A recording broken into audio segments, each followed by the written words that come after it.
let's talk about Rachel Simmons' outstanding wargame, Napoleon's Triumph. Napoleon's Triumph is a game covering the Battle of Austerlitz. No, not Ridley Scott's ridiculous attempt to redo Eisenstein's Nevsky, which isn't even based on Napoleonic-era warfare, the actual Battle of Austerlitz, at which Napoleon's much better disciplined army defeated a combined Russian and Austrian force, temporarily establishing the dominance of France over the European continent. The first thing to say about this game is that it's aesthetically stunning. The two-part board is huge, and the way its map and its wooden counters interact, they resemble the kind of thing you see in military history books or in films about operations rooms. No, that's not a tactical strategic thing, but I'm not immune from aesthetic considerations. The next notable feature is the absence of random elements in the game. There are no dice here, and no cards either. It's not a pure abstract because there is hidden information, and that hidden information is important. You don't know the exact strength of enemy units. This is quite unusual in a wargame, and this is a very unusual wargame in a lot of respects. The victory conditions. The victory conditions are worthy of particular attention. In the historical battle, Napoleon believed he was outnumbered, and the Allies believed they had a numerical advantage. In truth, the two sides were probably quite close to each other in strength, and the game hedges its bets between these two possibilities, with the French having 81 strength points and the Allies having 89, so quite close, but a slight edge to the Allies. Importantly, during the battle, one of the corps, Davout's, wasn't there. It was over 100 kilometres away when it became clear that a battle would start in Vienna, and it had to march all the way to the battlefield and arrived at a critical moment to turn the tide. But this is really hard to execute in a game. If the French are strong enough to beat the Allied attack, and the Allies know that, then why would the Allied player attack them? Played with hindsight, knowing that Davout is going to arrive, the game should really be a stalemate, with the two sides standing off and neither being willing to go on to the offensive. And the way Rachel Simmons handles this is a brilliant piece of game design. Here is the map from the Allied point of view. You can see the starting lines as the initial French positions are marked with small blue symbols for their corps, and the Allied starting positions are marked with small red symbols for their corps. To win, the Allies must capture one of the zones that contains a blue star, and those are all behind the initial French line. So the Allies need to attack. However, two of the French corps, including Davout's, are not initially deployed, giving the Allied force a significant advantage, about 50%. The French player can bring those corps on at any time, and from any road entrance on the French side. But once the reinforcements arrive, the victory conditions change. The Allies no longer need to hold any of the objective markers on the French side. Instead, the Allies will now win unless the French are able to capture a star on the Allied side. There are 3 different colours of stars on the Allied side: green, red and black. I'm not going to highlight all of their positions, but I'll mark the group of locales at the back which contain all 3 of the colours, which kind of indicates how far forward the French have to press. And this is genuinely clever. By having the victory conditions switch, the game obligates the Allies to launch an attack, because otherwise, if they stand stationary on the heights, they'll just lose. And it requires the French to meet it with less than their full strength, because if the French bring on their reinforcements too early, the Allies can move over to a defensive position, they're not being overextended, and simply hold that and win. The game's victory conditions recreate the ebb and flow of the battle. Initially the Allies attacking, then the French counter-attacking. Interestingly, the game almost never ends as a result of those victory conditions. Those victory conditions simply shape the battle. The game tends to end because one side or the other's morale breaks in the fighting. I think this is a great game, and I am at the moment, I realise, raving about it. But are there any downsides to it? There are two downsides, and they're both very mixed, so they're going to depend to some extent on what you enjoy about a game. The first is, because this doesn't use dice, mismatches in player skill are much more dramatic than they are in most wargames. The large number of independent probabilities in most wargames tend to flatten differences in skill, and you can justify that as a sort of simulation. Austerlitz is often held up as an example of Napoleon's strategic and tactical brilliance, a reputation he was keen to promote himself. But the reality of the battle is that Napoleon didn't win Austerlitz. The quality of his soldiers and the initiative of his sub-commanders won the battle. Yes, he helped, but I'd go as far as to say that a bad commander would have won in the same position. Maybe not as dramatically, but they would still have won. And randomness can help simulate that you, as the general, aren't really in control of most of what's happening on the battlefield. Napoleon's triumph doesn't do that. Napoleon's triumph puts almost everything on you, as the general. Your skill is going to determine the outcome. And how you react to that is going to depend upon your preferences. It's pretty much about taste. The game suits my tastes, but the fact that the bulk of war games feature independent probabilities so highly suggests that not everyone wants their war games to be straightforward contests of wits with their opponents. So it might not be for everybody. The other issue is the rules. The rules are genuinely hard to follow. They're not a good rulebook. The examples in the rulebook don't help as much as they could, and I think that's probably deliberate. The rules could have explained why you would want to do certain things, and that would have helped some of the rules make sense.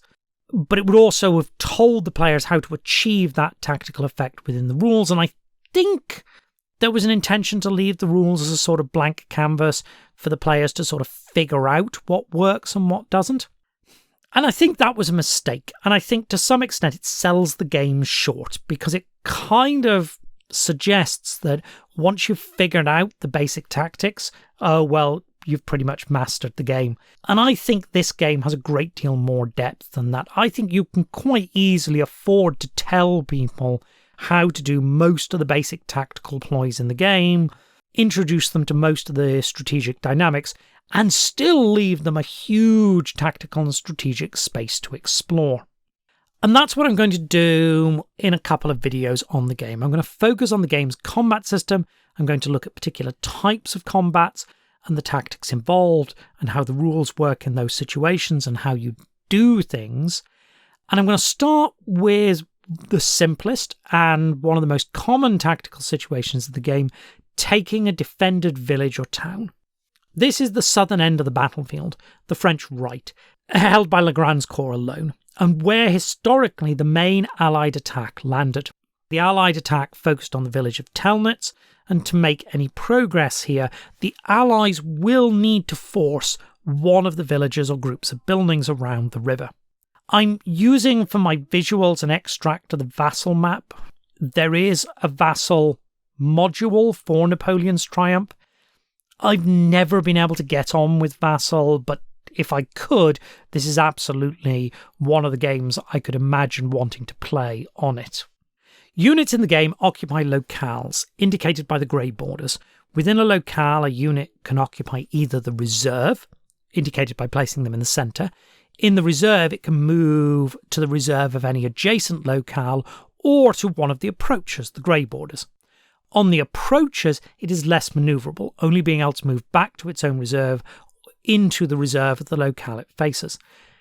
Villages and clumps of buildings are universally triangular in shape in the game, so they have just 3 approaches, and they also consistently have a stacking limit of 4. They are relatively easy to defend, and so what you'll often see is Legrand's corps scattered out along the river and villages here. Note that the cross symbol on an approach means it is impassable, and that limits the size of the front in this section of the battlefield. At its narrowest point, there are just 2 locales side by side, and there are only 4 where the defensive terrain is. So let's look at attacks on defended approaches. These are simpler than other attacks for 2 reasons. First, any unit on an approach is obliged to defend it. And secondly, if the result of the battle is a draw, the defenders automatically win. This means there are no decisions to make about feints or retreats, and no need to worry about various tiebreakers. Attacks are just attempts to move into a locale occupied by the enemy, but it's important to get the order of actions right, and it begins with indicating an approach to your opponent. At this point, you don't say anything else, and you don't actually make any decisions. You just indicate that something is happening on that approach. Enemy troops have been sighted. To be fair, in the specific situation we're looking at where the approach is defended, you are at this moment committing to attack it in some way, but exactly what that attack consists of, that comes later. Okay, so we've done the first step. Now the defender must reveal their leading units. Let us pretend for a moment there are 2 units on the approach into the castle.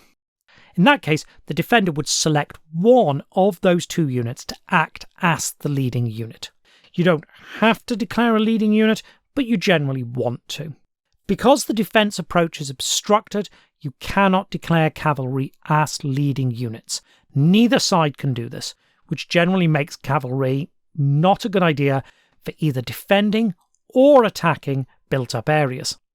Let's assume that the French player declares a 2-point infantry unit as the leading unit in the defence. And that would be a fairly standard unit to be defending a position like this. Now the Allied player has to declare the details of their attack.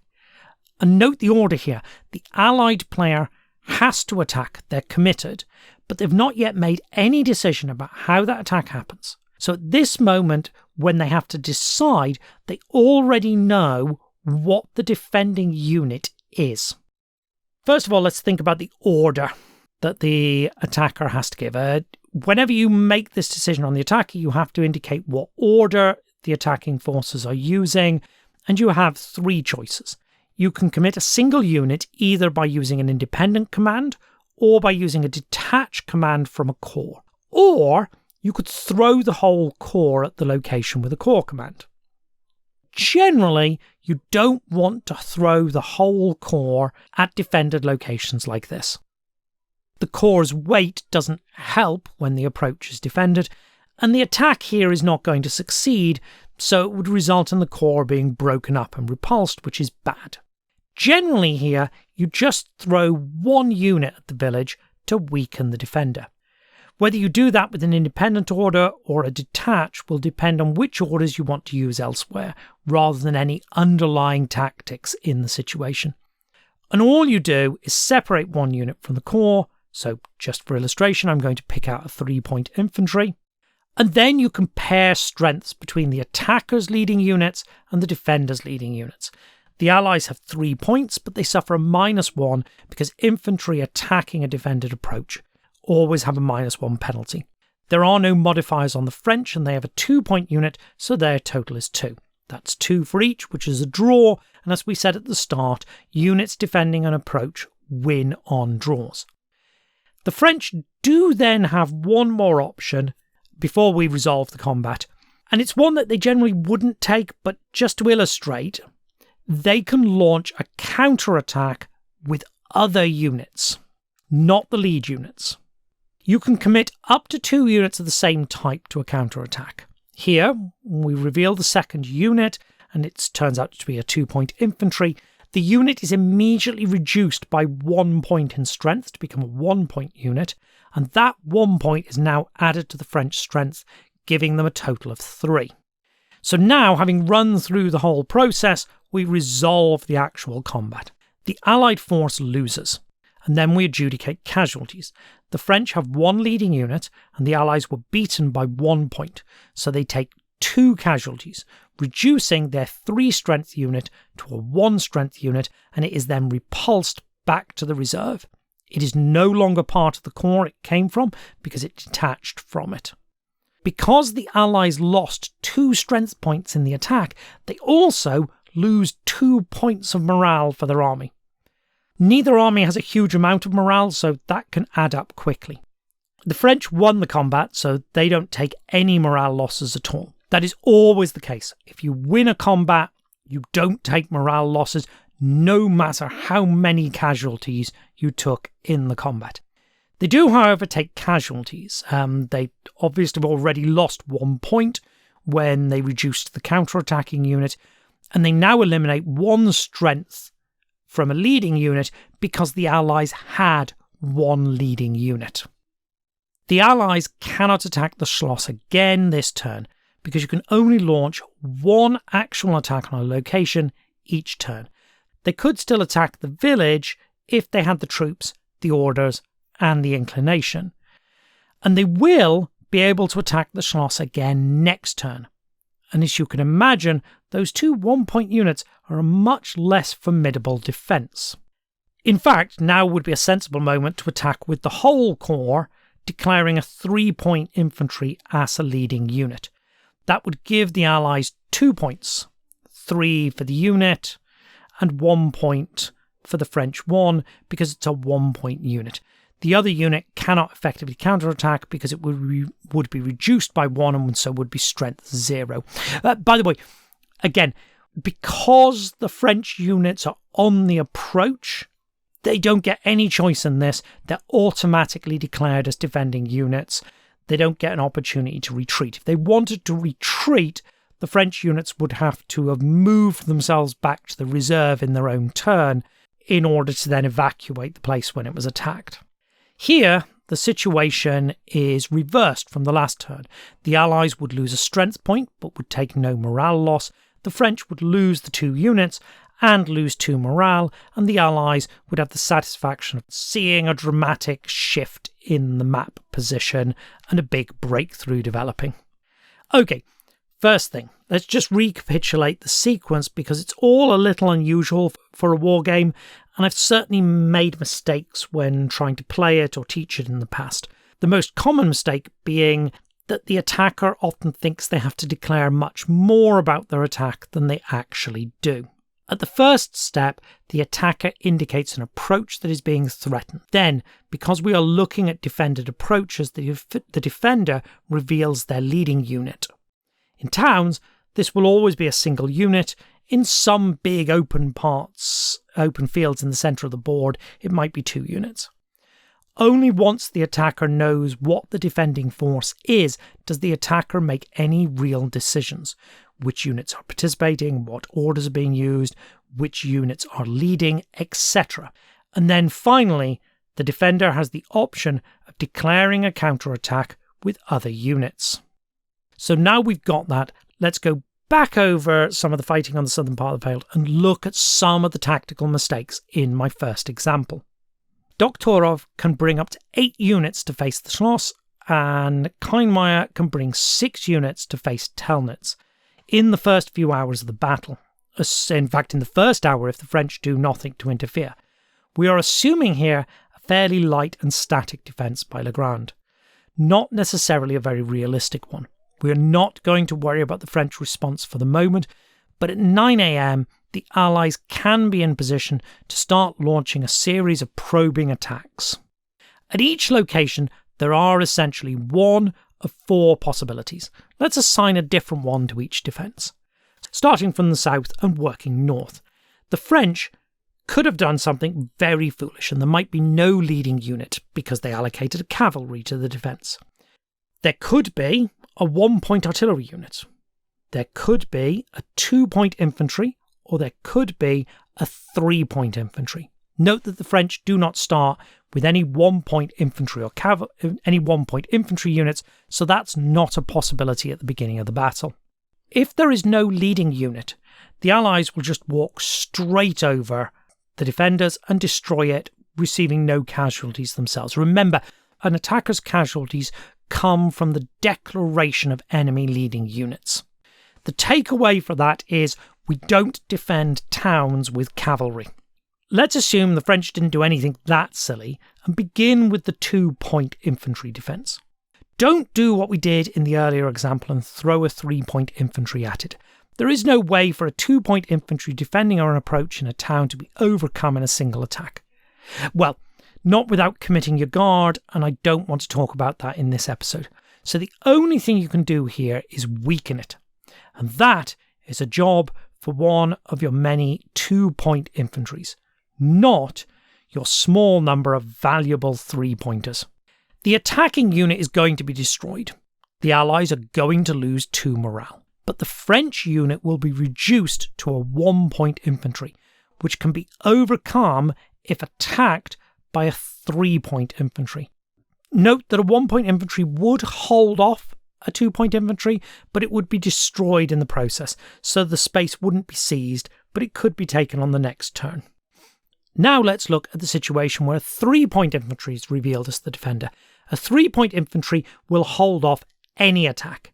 So you throw the weakest thing you can declare as a leading unit at it, which is a 2-point infantry. 1-point units can only be declared as leading units if they are defending approaches.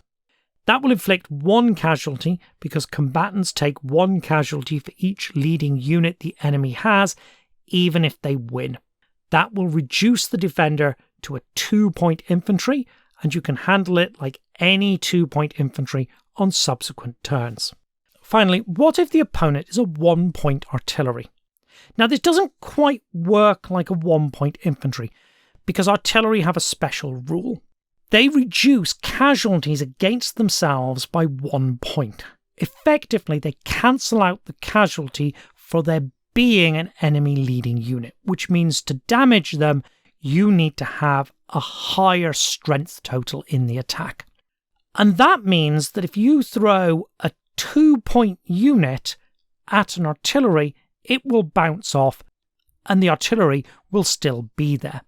That sounds pretty potent, but it's worth making the point. You know it's a lone artillery before you decide how you're going to attack it, so you could just commit a 3-point unit and overrun it, assuming you have a 3-point infantry unit with you. Quick note, the penalties on the defender's side of the approach only apply to the attacker, unlike the obstruction symbol, which applies to both sides. So if the approach is defended, artillery cannot effectively attack into or out of villages, but they can still defend them quite effectively, just not on their own. To illustrate this, let us assume that the French have defended the stream with a cannon. They declare the artillery unit, but now there is a second unit behind it. If the Allies commit a 2-point unit, it will be at -1 because it's infantry and the approach is defended, or it'll be -1 because it's cavalry and the approach has a cavalry penalty. So it will be an equal strength, the defender will win, the attacker will be repulsed and take a casualty in the process, and the defender won't take any losses. That position can indefinitely hold off attacks by 2-point units. If the Allies commit a 3-point infantry or cavalry to try and break through, then the French can declare a counterattack with the second unit. If it is at least a 2-point infantry or cavalry, it will then successfully repulse the attack. Yes, that will then weaken the position because the counterattacking unit will take a loss in the process, but the Allies will have had to use one of their valuable 3-point units to weaken it. They won't have been able to do it by just throwing 2-point infantries at it. And if they don't have another 3-point unit to follow up, they might not be able to take the position at all. So based on this, we can effectively draw up a price list for attacking these sorts of defended positions. Single strength enemy units can be overcome quite easily and quickly. That is what you have 3-point units for. 2-strength enemy units generally take 2 turns to overcome. They have to be weakened on the first turn, and then the position will have to be taken on the next turn. 3-strength units usually have to be weakened twice before they can be overcome, so they'll often last for 3 hours. And Various combinations of 2 units can be really quite formidable and might take 3 or 4 hours to wear down. If you're thinking purely in terms of time, you might think that this doesn't sound like a big issue. Kienmeyer and Doktorov can just launch a series of probing attacks all along the line when they get here, find the weak point, and bludgeon their way through. The problem with that is that there's a cost in both units and morale. Having 4 probing attacks repulsed could cost you as much as 8 points of morale, and if you bludgeon your way through, you could end up having as many as 8 units crippled or destroyed. These 2 formidable-looking corps might look a lot less impressive after 2 to 3 hours of heavy fighting. Is there anything we can do about that? Well, this is a kind of edge case option, but one of them is that the Allies do have single-point infantry and cavalry units. A 1-point unit cannot lead an attack, but there's nothing in the rules saying that it can't be declared as the attacking unit. It would just have to be face down and thus strength 0. But you can't lose more morale than you have strength points. So if you commit only 1 strength point, you're effectively sacrificing the unit for no effect on the enemy, but you're only losing 1 morale in the process. And if you declare your attack and discover that the enemy's a 3-point unit, a particularly robust defense, and you decide that you probably don't want to be battering your way through that, that might be a reasonable way to just minimize your losses while you go round it. Talking of going round it, there's no real obligation to declare an attack in the first place. Once you've got the basic tactics down and can see that you will have to lose a 2-point infantry and reduce a 3-point to take even a modestly defended position, it becomes obvious that a corps is not going to be taking every position it encounters by frontal assault, not if it wants to remain a meaningful force on the battlefield. The Allies could be satisfied in this position to just move their own units onto the approaches, where they get the same defence benefits, and then push through at just 1 location with each corps. Remember, that's still a multi-turn operation with an initial attack to weaken the position, then a breakthrough. That way, the Allies would unhinge the French position without having to expend huge numbers of troops. They'd still have decent-sized corps on the breakthrough. The general tactics of this should also give you a realistic sense of what a corps needs. There's almost no attack in which a corps is not going to have to take a defended position. So you're looking at every corps that's going to be doing an attack having at least 1 3-point infantry and at least 2 2-point infantry, and those units being expendable, i.e. they should have those, and then they should have enough units left if those are used that the corps is still an effective fighting force. Because there's no point taking a position if you can't hold it. And the reverse is true. Once you understand the way the probe-smash nature of the combat system works with regard to strong points like this, you can begin to think about ways of making that more difficult for your opponent. And some of that can be to do with the lack of information your opponent has about unit strengths. For example, let's set up a new position and assume the Allies are obliging enough to attack in the centre against Legrand's command position. The French are not going to want to commit the 3-point unit against the first Allied assault. If they hold it back, they leave the opponent in doubt about its strength, and the 2-point unit can see off an attack. Let's assume the 2-point unit does see off an attack and is reduced. What happens on the second Allied attack? A 1-point unit can still be declared as a leading unit if it's defending an approach, and it'll see off a 2-point attack and inflict a casualty in the process, and the opponent will still be in the dark as to what the second unit is. If the opponent sees the 1-point defender and now commits a 3-point unit to the attack, which would allow them to break through, at that point the French can then reveal their 3-point unit and counterattack with it. Yes, it'll be reduced to a 2-point unit, but it will see off the attack and it will still then be a 2-point unit defending the approach, which, to take it in one turn, would require the enemy to have another 3-point unit to throw at it. If you put the 1-point unit up and the opponent destroys it with a 2-point unit, the opponent is still in the dark as to what the second unit is. And you could have a weaker unit in that position. That kind of bluffing is a central part of the game. And it only really comes into play once you begin to understand how certain types of attacks and defense work. And it's part of the tactical depth I alluded to earlier. And it's why I don't think you need to leave players to work out the basics of things like throwing one unit at a time to weaken a defense until you can take a village by assault. Because there's a whole bunch of tactical depth even once you know that. Anyway, I think that covers enough for one day. I'll try and do a video on other tactical situations at some point. But for now, here endeth the lesson.